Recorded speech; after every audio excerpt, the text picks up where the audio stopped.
রাঙ্গামাটি জেলা বিলাইছড়িতে রাজগুরু অগ্রবংশ মহাথেরোর ১৭তম মহাপ্রয়াণ দিবস নিজ জন্মস্থান কুতুবদিয়া গ্রামে পালন করা হয়েছে।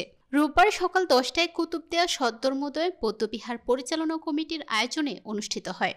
দিবসটি পার্বত্য ভিক্ষু সংঘ বিলাইছড়ি শাখা ও বিভিন্ন বৌদ্ধবিহার পরিচালনা কমিটির সহযোগিতায় কুতুবদিয়া বৌদ্ধবিহার প্রাঙ্গণে করা হয়েছে।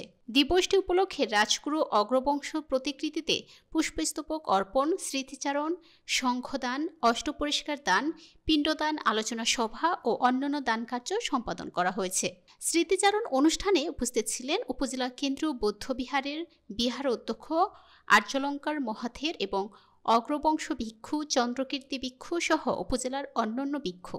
দায়ক দায়িকার মধ্যে উপস্থিত ছিলেন সাবেক ভাইস চেয়ারম্যান অমর কুমার তচঙ্গা, হেডম্যান রমাকান্ত ওমো, শিক্ষক চন্দ্রদেবী তচঙ্গা, বিশিষ্ট জন রবিচরণ তচঙ্গা, বসুন্ধরা চাকমা, শশাঙ্ক দেওয়ান, তৃষ্ণা চাকমা, ওয়ার্ড মেম্বার বাবলুল তচঙ্গা, চানকুমার কারবারি, সভাপতি জয়তন তচঙ্গা, সাধারণ সম্পাদক সুমন্ত তচঙ্গা, উপদেষ্টা নুনু তচঙ্গা, যুবক দিবাকর তচঙ্গা, রণজিৎ তচঙ্গা সহ দায়ক দায়িকাবৃন্দ অংশগ্রহণ করেন।